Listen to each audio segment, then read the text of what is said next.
Quanta. और energy को छोटे छोटे पैकेट्स में बांट देना, एनर्जी को छोटे छोटे पैकेट्स में बांट देना, इसी प्रोसेस को कहते हैं क्वांटाइजेशन। क्या बोलते हैं? क्वांटाइजेशन। दो तरीके के स्पेक्ट्रम होते हैं, कंटिन्यूअस स्पेक्ट्रम और discontinuous spectrum. Discontinuous spectrum, discontinuous spectrum आपका एटम बनाता है और कंटिन्यूअस स्पेक्ट्रम आपकी व्हाइट लाइट बनाती है, व्हाइट लाइट बनाती है।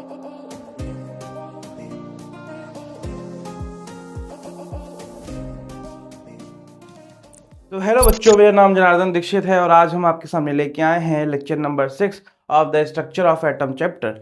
आज हम पढ़ेंगे स्टॉपिंग पोटेंशियल क्या होता है, हाइड्रोजन स्पेक्ट्रम क्या होता है, एमिशन स्पेक्ट्रम क्या होता है, एब्जॉर्प्शन स्पेक्ट्रम क्या होता है और इनको पढ़ हम क्यों रहे हैं। तो आज के टॉपिक आपको मैंने पहले ही थंबनेल में लगा के दे दिए हैं।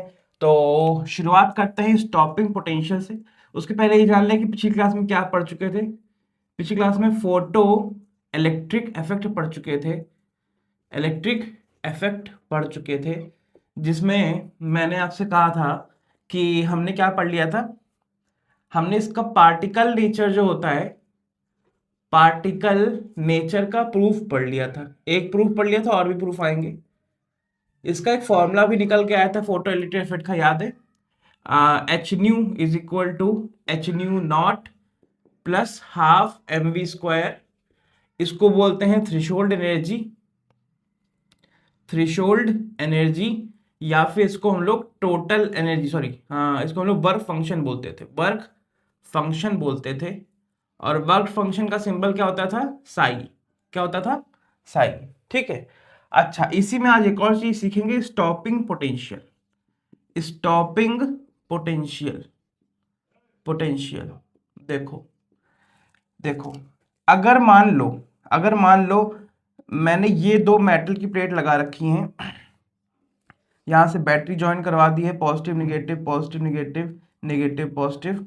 ठीक, ये मेटेलिक प्लेट है निगेटिव वाली और ये मेटेलिक प्लेट है पॉजिटिव वाली। अच्छा, इस बार जो रेडिएशन मैंने गिराई है, वो लाइट जो गिराई है वो मैंने इस टर्मिनल की तरफ गिरवाई है जहां पे पॉजिटिव चार्ज है। इस बार जो एम मीटर है वो नहीं हिल रहा है। बताओ क्यों? क्योंकि सर लाइट जिस तरफ मूव कर रही है वहां पे इलेक्ट्रॉन्स नहीं है, जिसकी वजह से ये जो पोटेंशियल क्रिएट हो रहा होगा निगेटिव और पॉजिटिव का, ये जो पोटेंशियल यहाँ पे क्रिएट हो रहा होगा, इसको हम लोग बोलेंगे स्टॉपिंग पोटेंशियल। क्या बोलेंगे? Stopping potential. देखो भाई, जो फोटो इलेक्ट्रिक वाला डायग्राम था ना, उसमें बस एक चीज कर दो, टर्मिनल का एक्सचेंज कर दो, तो होगा क्या कि जो तुम्हारा पोटेंशियल बन रहा था, लाइट के गिरने से इलेक्ट्रॉन जो भाग रहे थे वो भागना बंद कर देंगे और आपका जो आपकी वो एक्सपेरिमेंट होगा वो वहीं पे रुक जाएगा। अच्छा, एक फॉर्मूला और आपको याद रखना पड़ेगा, H nu is equal to H nu not plus E V S. Kinetic energy को मैं ई वी एस लिख रहा हूं। ये ई क्या है? ई तो चार्ज है अपना, और वी एस क्या है? Stopping potential. इसको आप लोगों को याद रखना पड़ेगा आगे चल के। ये फॉर्मूले आपके बड़े काम के होंगे, इनसे हम लोग न्यूमेरिकल्स भी करेंगे। ठीक है, इसमें कोई खास न्यूमेरिकल होते नहीं, होते भी हैं तो बहुत आसान होते हैं, बिल्कुल फॉर्मूला बेस होते हैं कि आपसे फ्रीक्वेंसी पूछ लेगा, लैम्डा पूछ लेगा। ये याद रखना कि भैया क्या होता है, nu equal to C by lambda होता है, इसको आप लोग याद रखिएगा। स्टॉपिंग पोटेंशियल में डबल पी लगा देना भैया, स्टॉपिंग पोटेंशियल। ठीक है। हाँ, तो आइए इसके बाद पढ़ते हैं स्पेक्ट्रम क्या होता है। स्पेक्ट्रम के बारे में पहले भी मैं कुछ चीजें बता चुका था, है ना? उसके आगे देखिए, दो तरीके के स्पेक्ट्रम होते हैं, कंटिन्यूअस स्पेक्ट्रम और डिसकंटिन्यूअस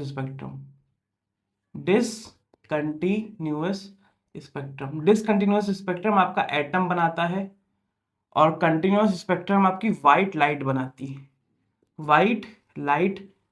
है, डिसकंटिन्यूअस स्पेक्ट्रम जो एटम बनाता है इसमें भी दो तरीके के होते हैं, इमिशन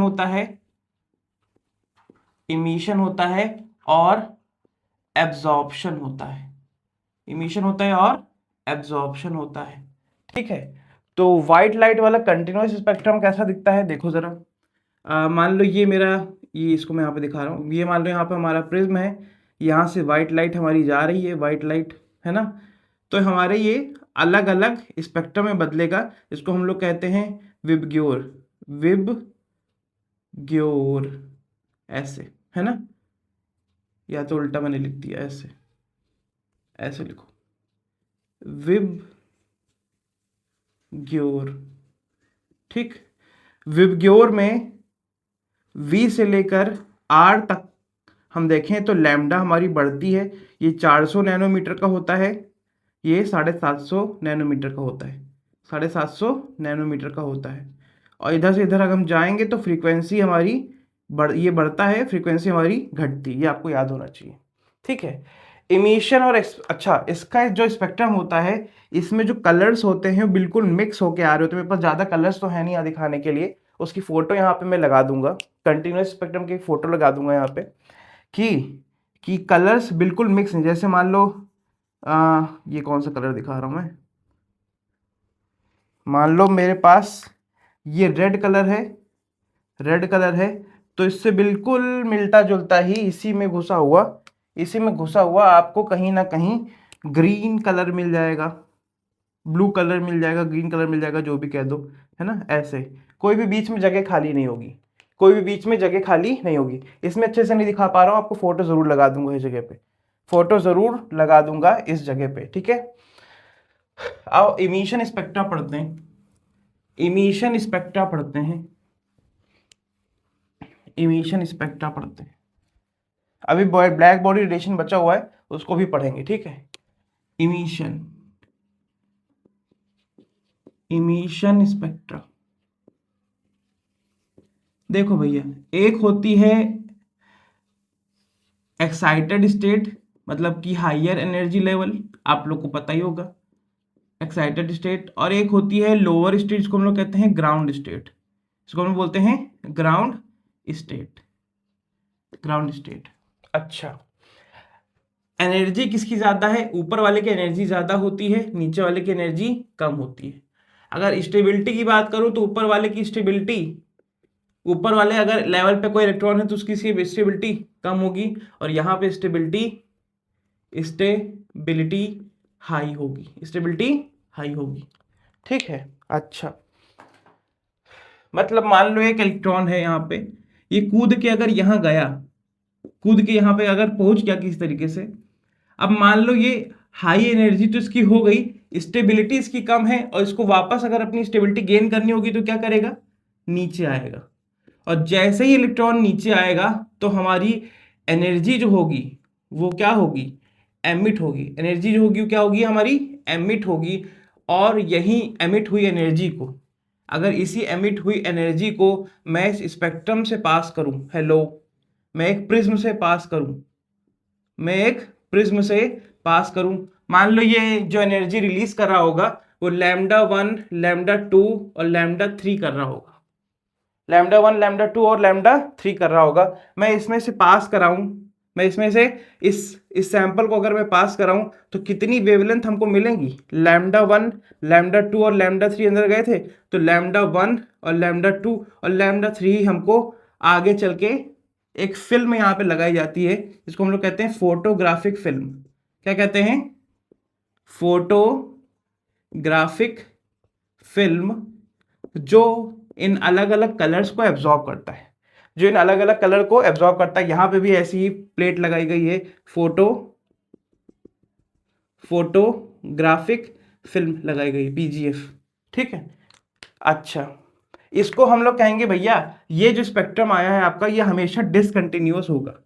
ये हमेशा कैसा होगा, डिसकंटिन्यूअस होगा। मतलब बताएं क्या, कि मान लो ये, अभी तुमको इमेज भी यहाँ पे दिखा दूंगा, फिर से इमेज दिखा दूंगा यहाँ पे। इमेज ये है तुम्हारी कि मान लो अगर ये तुम्हारा रेड कलर है, तो इस बार यहाँ पे जगह खाली छूटी होगी, और जगह खाली छूटी होगी, और तुम्हारा कहीं ना कहीं जो तुम्हारा ब्लू या फिर ग्रीन कलर होगा वो इससे दूर होगा, वो इससे दूर होगा। बीच में आपको ब्लैंक दिखेगा या फिर आपको ब्लैक कलर दिखेगा, ब्लैक कलर दिखेगा। क्या दिखेगा? ब्लैक कलर दिखेगा। ठीक है, ये है डिसकंटिन्यूअस स्पेक्ट्रा, इमिशन स्पेक्ट्रा। इसके आगे हम लोग पढ़ते हैं एब्जॉर्प्शन स्पेक्ट्रा। इसको देखिए पहले।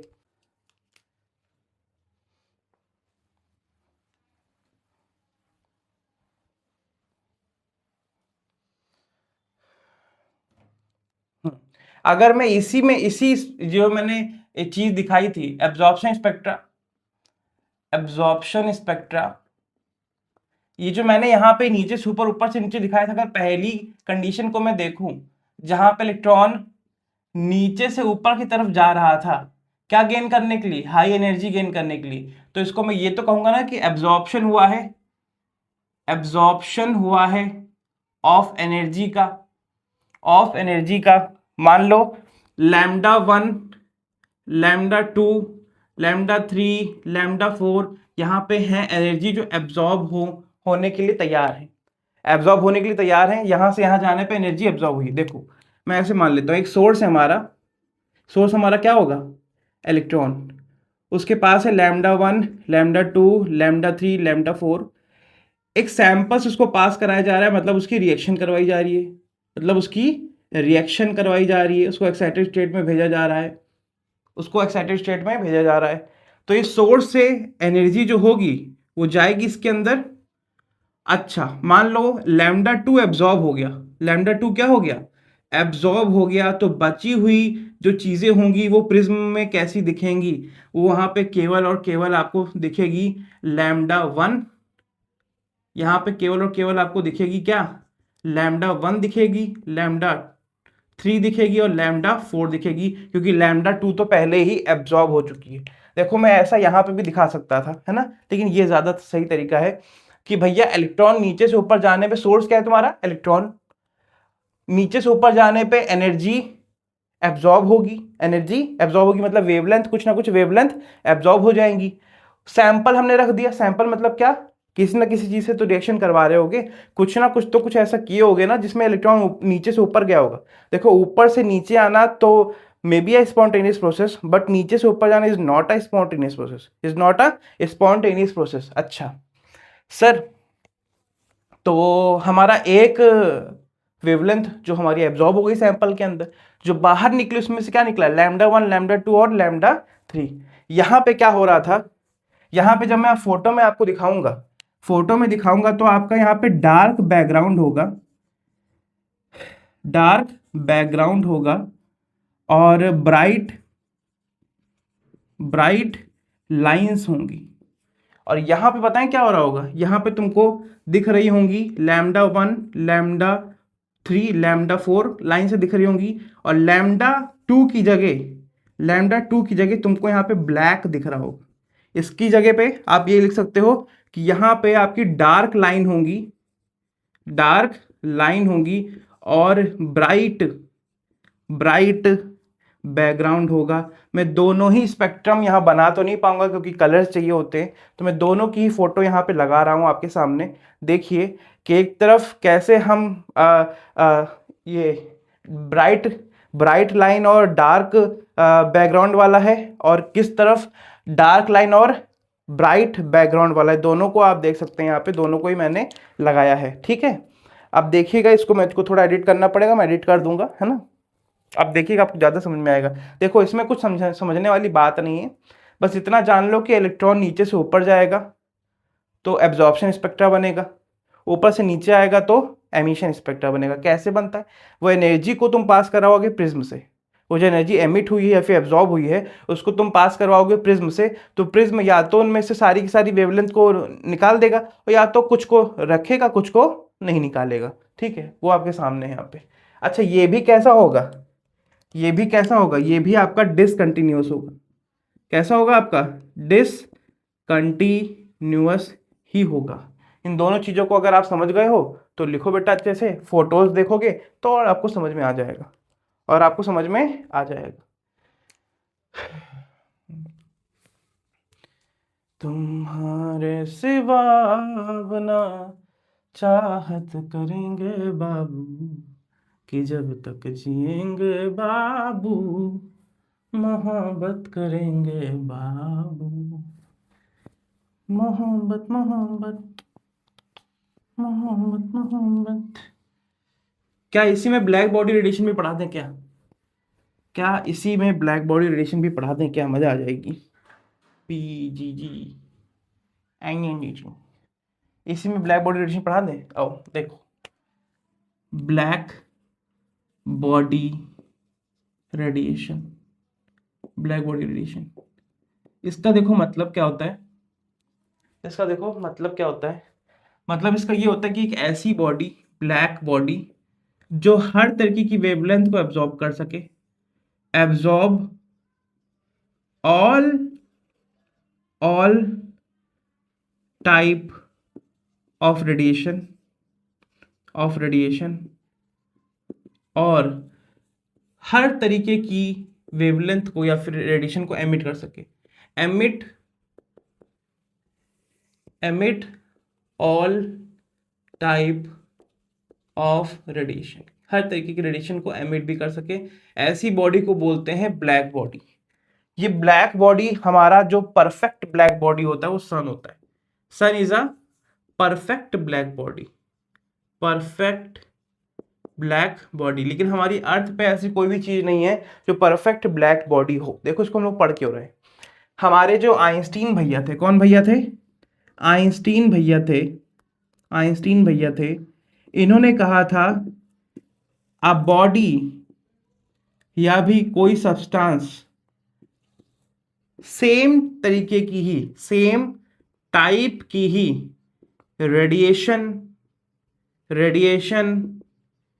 एमिट करेगा या एब्जॉर्ब करेगा। ये चेंज नहीं हो सकती चीजें, ये चीजें चेंज नहीं हो सकती हैं, ये चीजें चेंज नहीं हो सकती। बट एक एक्सपेरिमेंट आपको दिखाता हूं। आयरन का एक टुकड़ा ले लेते हैं, आयरन का टुकड़ा, आयरन के टुकड़े के नीचे लगा देते हैं आग, आयरन के टुकड़े के नीचे लगा देते हैं आग। इसको कुछ देर के लिए मान रहा हूं ब्लैक बॉडी। आग में ये बताओ, जो आपकी फायर होती है उसमें अलग अलग कलर होते हैं। अलग अलग कलर क्या आपको ये दिखा रही है कि अलग अलग लैम्डा होती है, लैम्डा 1, लैम्डा 2, लैम्डा 3, लैम्डा 4, मान सकते हैं। और जब आयरन को आप गर्म कर रहे होते हैं तो इसका रेड कलर हो रहा होता है, फिर धीरे से ऑरेंज कलर हो रहा होता है, फिर धीरे से ग्रीन कलर हो रहा होता है, फिर आखिरी में जाके ब्लू कलर शो कर रहा होता है। इतने सारे कलर्स होते हैं। तो मैं ये कह सकता हूँ कि भैया आयरन ने अलग अलग तरीके की वेवलेंथ या फिर अलग अलग तरीके की रेडिएशन एब्जॉर्ब भी की है और अलग अलग तरीके की रेडिएशन एमिट भी की है। तो इससे ये पता चलता है कि Fe जो है, हेलो, Fe जो है उसके अंदर डिफरेंट पार्टिकल्स हैं। हेलो, डिफरेंट क्या है? पार्टिकल्स हैं। डिफरेंट पार्टिकल्स हैं जो अलग अलग तरीके की वेवलेंथ को एमिट कर रहे हैं। यहां पे वो वाली थ्योरी फेल होती है जहां पे कहा गया था कि केवल वेव नेचर को मानो और पार्टिकल नेचर को ना मानो, पार्टिकल नेचर को ना मानो। ये जो थ्योरी थी, वेव नेचर को मानो पार्टिकल नेचर को ना मानो, ये थ्योरी यहाँ पे नहीं चलती, ये थ्योरी यहाँ पे नहीं चलती। तो हर चीज को मैं यहाँ पे बोर्ड में जो बोल रहा होता हूँ उसको लिखते भी चलता हूँ, उसको लिखते भी चलता हूँ। तो ब्लैक बॉडी रेडिएशन अगर आपसे कोई पूछे तो कह देना भैया एक ऐसी बॉडी जो इलेक्ट्रॉन एनर्जी एमिट भी कर सके, एनर्जी एब्जॉर्ब भी कर सके। हाँ बेटा, हर तरीके की एनर्जी को एब्जॉर्ब भी कर सके और हर तरीके की एनर्जी को एमिट भी कर सके। तो ये होती है हमारी ब्लैक बॉडी रेडिएशन की कहानी। फिर इसके बाद हम लोग शुरू कर सकते हैं अपना हाइड्रोजन स्पेक्ट्रम। क्या शुरू कर सकते हैं? Hydrogen spectrum. Okay, hydrogen spectrum.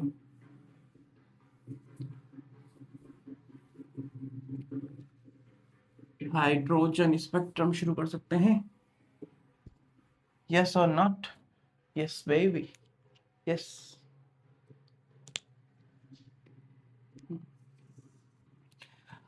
Hydrogen spectrum भैया पहली बार देखा गया था ये कि हर एटम का अपना अपना स्पेक्ट्रा होता है, अपना अपना स्पेक्ट्रम होता है। और हाइड्रोजन स्पेक्ट्रम को इस वजह से पढ़ा गया क्योंकि सबसे पहला एलिमेंट हमारी पीरियड टेबल का हाइड्रोजन ही है, सबसे छोटा एटम अगर देखा जाए तो हाइड्रोजन ही है। तो अगर इसकी स्टडी की जाएगी तो इसमें काफ़ी चीज़ें हमारी फ़ायदा कर सकती हैं अगल बगल की एलिमेंट्स के जानने पहचानने में, है ना। तो सबसे पहले हाइड्रोजन की स्पेक्ट्रम की स्टडी की गई थी, इस वजह से हम आपको सामने रखने जा रहे हैं।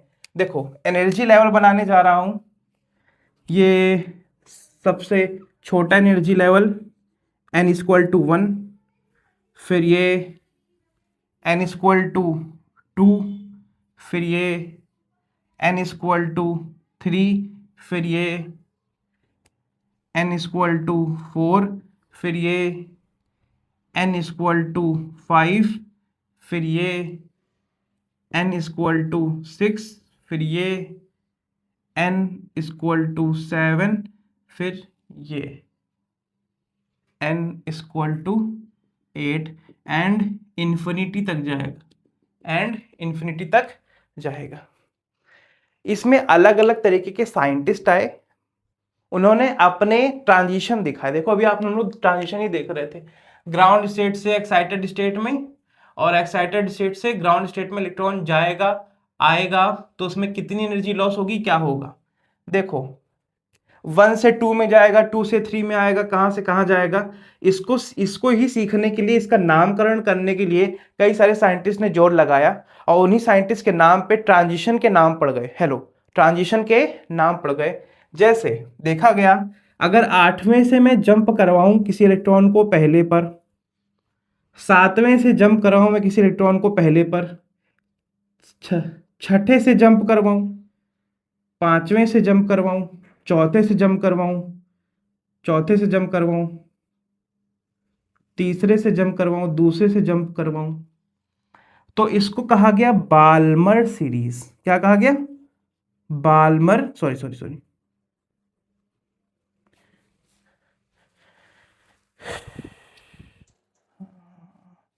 हाँ तो बेटा पहली सीरीज इसको कहा गया लाइमन सीरीज। क्या कहा गया, लाइमन सीरीज। यहां पे जो आपका सबसे बेस ग्राउंड स्टेट था उसको n=1 माना गया। अगर इसी 8वें को मैं कहूं कि नहीं भैया 8वें से अब आपको दूसरे पे आना है, 7वें से दूसरे पे आना है, 6ठे से दूसरे पे आना है, 5वें से दूसरे पे आना है, चौथे से आना है, तीसरे से आना है, तो इसको बोला गया बाल्मर। क्या बोला गया, बाल्मर बोला गया।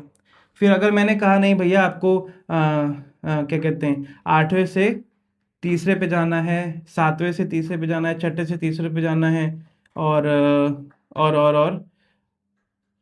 5वें से तीसरे पे जाना है, चौथे से तीसरे पे जाना है, तो लाइमन बाल्मर ये हो गया पास चेन। क्या हो गया, पास चेन। यहाँ पे n=2 था, यहाँ पे n=3 हो गया।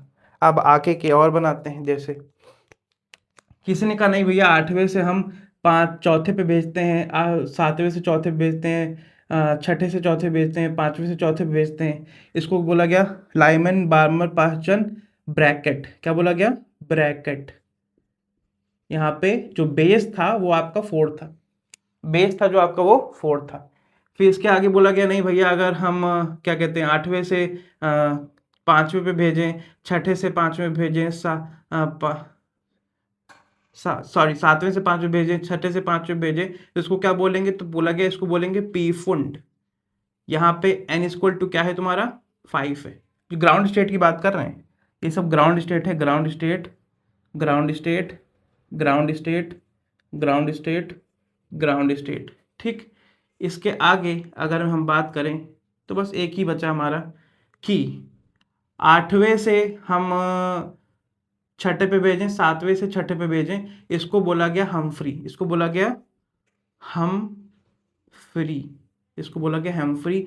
और इसका भी ग्राउंड स्टेट कितना, ग्राउंड इसका स्टेट 6, ग्राउंड स्टेट इसका 6। ठीक है, अच्छा ये जो 6 की 6 आपकी ट्रांजिशन है, ये अलग अलग साइंटिस्ट के नाम पे पड़ी हैं, अलग अलग साइंटिस्ट के नाम पे पड़ी हैं। अच्छा, ये जो पहली सीरीज है ये यूवी रेडिएशन में आती है, यूवी रीजन में आती है।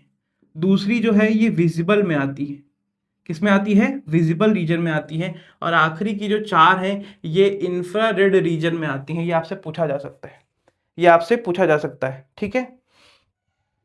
तो मैं पूछूंगा भैया लाइमन सीरीज क्या होगी, कह देना 8वें से या फिर इंफिनिटी से, क्या बोल देना, एक्साइटेड स्टेट क्या होगी। देखो लाइमन सीरीज के लिए, लाइमन सीरीज के लिए एक्साइटेड स्टेट ऐसे लिख देते हैं, एक्साइटेड स्टेट और ग्राउंड स्टेट। पहले लाइमन के लिए, फिर बार्मर के लिए, फिर लाइमन बार्मर पास्चन के लिए, फिर ब्रैकेट के लिए, फिर पीफुंड के लिए, और फिर हम्फ्री के लिए, हम्फ्री के लिए। देखो क्या है, एक्साइटेड स्टेट, ग्राउंड स्टेट तो हमेशा 1 होगी यहाँ पे, एक्साइटेड स्टेट 2, 3, 4 एंड इन्फिनिटी तक। यहाँ पे ग्राउंड स्टेट 2 होगी, यहाँ पे ग्राउंड स्टेट 3, 4, 5 और 6 होगी। मतलब यहाँ पे जो एक्साइटेड स्टेट होगी वो 3, 4, 5 एंड इन्फिनिटी तक, यहाँ पे 4, 5 इन्फिनिटी तक, यहाँ पे 5, 6, 7 इन्फिनिटी तक, यहाँ पे 6, 7, 8 इन्फिनिटी तक, यहाँ पे सर कितना कितना, यहाँ पे 7, 8, 9 इन्फिनिटी तक। सर आपने 8वें से क्यों दिखाया, आपने और ऊपर से क्यों नहीं दिखाया। देखो बेटा इतना काफ़ी है ना, कितने दिखाएंगे हम लोग, इतना ही दिखा दिया काफ़ी है ना। तो ट्रांजिशन तो आप बहुत सारी दिखा सकते हो, लेकिन ये मेन आपके ट्रांजिशन है, ये मेन आपके ट्रांजिशन है। अगर मैं आपसे कहूँ सबसे ज़्यादा एनर्जी का एमिशन कौन से ट्रांजिशन में हो रहा होगा, एनर्जी मैक्सिमम कहाँ एमिट हो रही होगी, कौन से ट्रांजिशन में एमिट हो रही होगी, तो मैं कहूँगा लाइमन का जो पहला ट्रांजिशन हम देख रहे हैं, जो पहला ट्रांजिशन हम लोग देख रहे हैं वो 8वें से देख रहे हैं, लेकिन पहला ट्रांजिशन होगा इन्फिनिटी से। कहाँ से होगा, इन्फिनिटी से। मतलब सर एक्साइटेड स्टेट अगर हमारी हो गई इन्फिनिटी और ग्राउंड स्टेट अगर हमारी हो गई 1, तो ये हमारा सबसे मैक्सिमम एनर्जी एमिट करेगा, और यहीं पे हमारी लैम्डा मिनिमम हो जाएगी, क्योंकि हम पढ़ चुके हैं E=SC/लैम्डा। जहाँ पे E मैक्सिमम होगा वहाँ पे लैम्डा मिनिमम होगा, लैम्डा मिनिमम होगा, ठीक है बच्चा। हाँ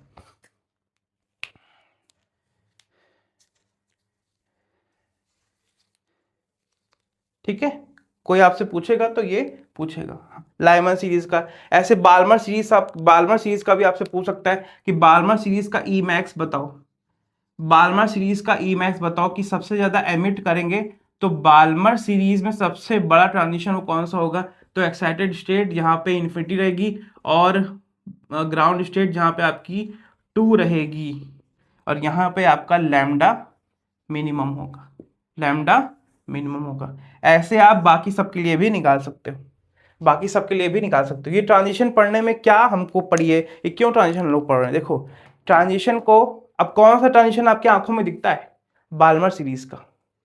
कौन सा ट्रांजिशन आपकी आंखों में दिखता है, बाल्मर सीरीज का। बाकी की ट्रांजिशन आपकी आंखों में नहीं दिखते। मतलब जितने भी आपके आसपास ट्रांजिशन हो रहे हैं, एटम जो टूट रहे हैं, बन रहे हैं, जो कलर शो कर रहे हैं, वो बाल्मर सीरीज के अंदर है। वो किस सीरीज के अंदर है, बाल्मर सीरीज के अंदर है। जहां पे एक बात फिक्स है कि ग्राउंड स्टेट क्या है, ग्राउंड स्टेट फिक्स है, ग्राउंड स्टेट फिक्स है, ग्राउंड स्टेट फिक्स है। यहीं पे एक और फॉर्मूला आता है, वो एक फॉर्मूला आता है यहाँ पे, आप कहो तो मैं उसको लिखूं। एक फॉर्मूला आता है, कहाँ लिखूं, उधर लिख देता हूँ। यहाँ पे एक फॉर्मूला आता है, nu bar is equal to 1/लैम्डा is equal to 109,677 1/n1 square minus 1/n2 का स्क्वायर। यहाँ पे n2 हमेशा बड़ा रहेगा n1 से, या फिर n2 को कह दो एक्साइटेड स्टेट, और n1 रहेगा हमेशा ग्राउंड स्टेट, हमेशा रहेगा ग्राउंड स्टेट। इसको बोला जाता है RH। क्या बोला जाता है, RH, रिडबर्ग कांस्टेंट। क्या बोला जाता है इसको, रिडबर्ग कांस्टेंट। क्या मैं इसको ऐसे लिख सकता हूं, न्यू इक्वल टू 1/लैम्डा इज इक्वल टू 1.09677 10⁵ 1/n1 का स्क्वायर -1/n2 का स्क्वायर लिख सकता हूँ। अच्छा, यूनिट क्या थी? Centimetre inverse. क्या है? सेंटीमीटर इनवर्स लिख सकते हैं सर। और इस वैल्यू को क्या मैं डायरेक्ट 1 लिख सकता हूँ? देखो, आपको मैंने ये चीज पहले ही समझा चुका हूँ, पहले चैप्टर में समझाया था कि इस समय इसमें इस वैल्यू में इस समय डेसिमल कहाँ है? लास्ट में था। इस डेसिमल को मैं यहां से यहां ले आया हूं, तो 1 2 3 4 5 डिजिट मैंने इधर मूव किया है, तो मतलब वो 5 की वैल्यू हमारी पावर में बढ़ जाएगी। याद करो, राइट हैंड साइड जाने पे क्या होता था और लेफ्ट हैंड साइड जाने पे क्या होता था? लेफ्ट हैंड साइड जाने पे लेफ्ट हैंड साइड जाने पे आपकी पावर क्या करती थी? इंक्रीज। और पावर यहाँ पे नॉर्मली क्या है? 10⁻0। 1 से इंटू है ना, यहाँ पे 1 से इंटू मानोगे ना तो पावर क्या है? 10⁻0 बढ़ के कितनी हो गई? 10⁵ 10⁵ तो ये है हाइड्रोजन स्पेक्ट्रम। पढ़ते क्यों है? तो पढ़ते इस वजह से क्योंकि सर हमको ये ट्रांजिशन कैसे पता चलेंगे, कौन सा ट्रांजिशन कहाँ हो रहा है, कैसे पता चलेगा कौन से नाम का है? तो सारे ट्रांजिशन के नाम याद कर लिए, बहुत सारी चीज़ें आपके सामने क्लियर हो गई होंगी यहाँ पे। और एक चीज़ और बता देते हैं आपको, एक चीज़ और बता देते हैं, एक चीज़ और बता देते हैं।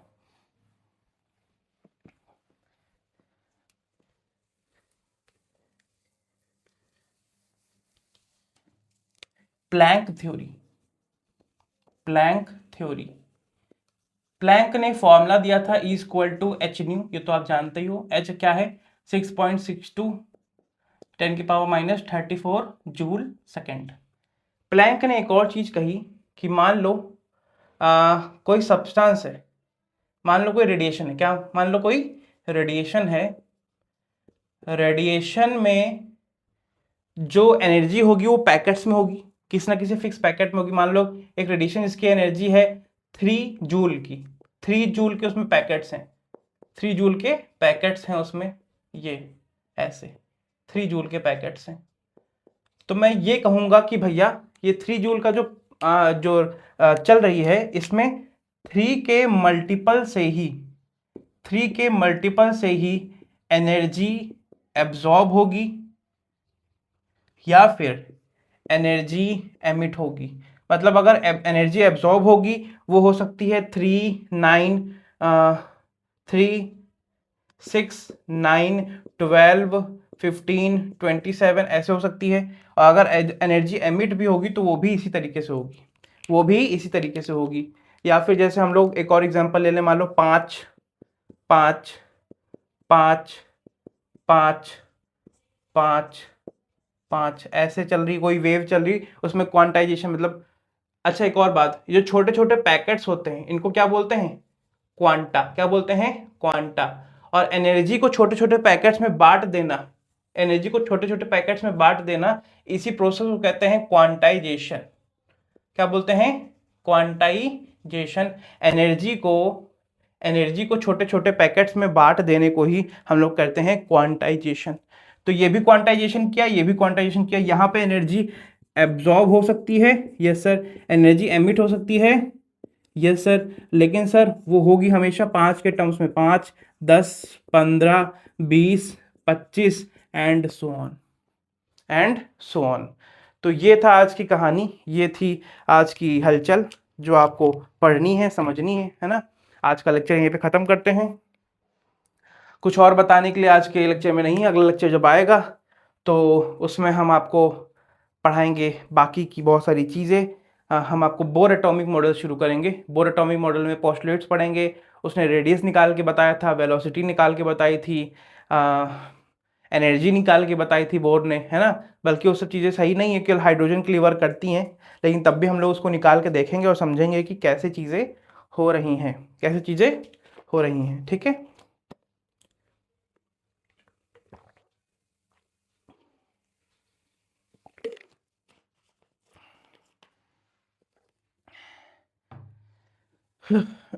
तो लेक्चर यहीं पे ख़त्म करते हैं। धन्यवाद बच्चों आपके आने के लिए। रोज़ आते रहिएगा, एक दो दिन बीच में छूटे जा रहे हैं, लेक्चर रोज़ नहीं आ पा रहे हैं, लेकिन उम्मीद है कि लगे रहेंगे तो धीरे धीरे चीज़ें हो ही जाएंगी। लगे रहना है, छोड़ना नहीं। ठीक है। नमस्ते, मेरा नाम है जनार्दन दीक्षित, था और रहेगा आपका Chunnu Munnu. Thank you so much बच्चा, थैंक यू सो मच बच्चा। Thank you so much, thank you so much.